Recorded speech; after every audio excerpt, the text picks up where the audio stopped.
विदर्भात सुरू असलेल्या तीव्र उष्णतेच्या पार्श्वभूमीवर जनगणना कार्यात गुंतलेल्या शिक्षकांच्या सुरक्षिततेबाबत गंभीर प्रश्न उपस्थित झाले आहे.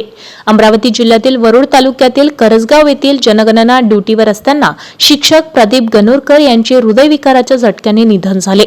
या घटनेमुळे संपूर्ण परिसरात शोककळा पसरली असून शिक्षक संघटनांनी शासनाकडे त्यांच्या कुटुंबाला विशेष आर्थिक मदत व शासकीय सवलती देण्याची मागणी केली आहे. मृत शिक्षक प्रदीप गणोरकर हे जिल्हा आदर्श शिक्षक पुरस्काराने सन्मानित होते. ते करजगाव येथील जिल्हा परिषद मंडल पूर्व माध्यमिक शाळेत शिक्षक म्हणून कार्यरत होते.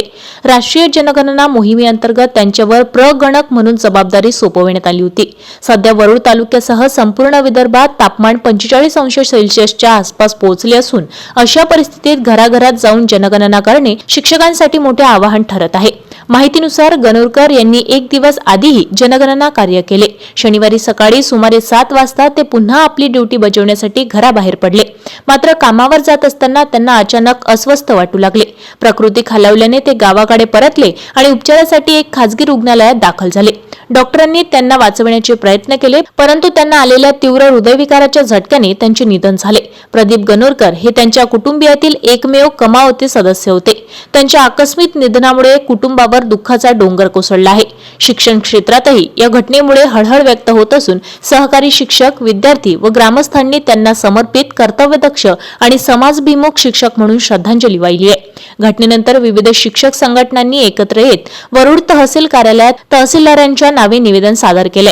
या निवेदनात मृत शिक्षकांच्या कुटुंबियाला विशेष आर्थिक मदत, शासकीय अनुदान, आश्रितांना आवश्यक सुविधा तसेच योग्य शासकीय संरक्षण देण्याची मागणी करण्यात आली आहे.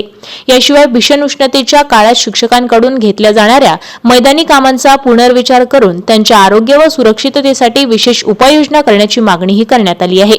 नायब तहसीलदार पंकज चव्हाण यांनी शिक्षक प्रतिनिधींशी चर्चा करून हे निवेदन तातडीने जिल्हाधिकारी व जिल्हा प्रशासनाकडे पाठवण्यात येईल असे आश्वासन दिले. शासन स्तरावर या मागण्यांना आवश्यक कार्यवाही केली जाईल असेही त्यांनी यावेळी सांगितले. शिक्षक संघटनांचे म्हणणे आहे की जनगणनेसारख्या महत्त्वाच्या राष्ट्रीय कार्यात शिक्षक नेहमीच जबाबदारीने सहभाग घेतात. मात्र भीषण उष्णता, प्रतिकूल हवामान आणि वाढत्या कामाच्या ताणात त्यांच्या सुरक्षिततेची पुरेशी काळजी घेणे आवश्यक आहे.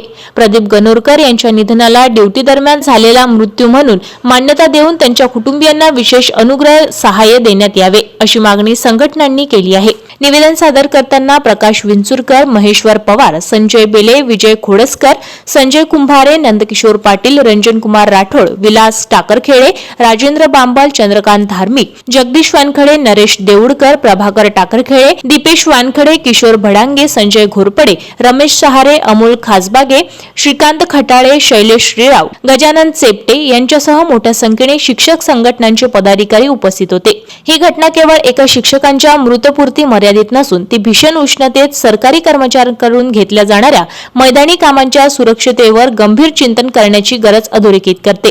शिक्षकांच्या मते वेळेवर योग्य सुरक्षा उपाययोजना न केल्यास भविष्यात अशा घटना अधिक गंभीर स्वरूपात धारण करू शकतात. या अगोदर शिक्षक संघटना यांनी जनगणना विभागाला प्रगणकाला 10 लाखाचा विमा लागू करावा आणि कुटुंबियातील व्यक्तीला सरकारी नोकरीची मागणी प्राथमिक शिक्षक समितीने केली होती.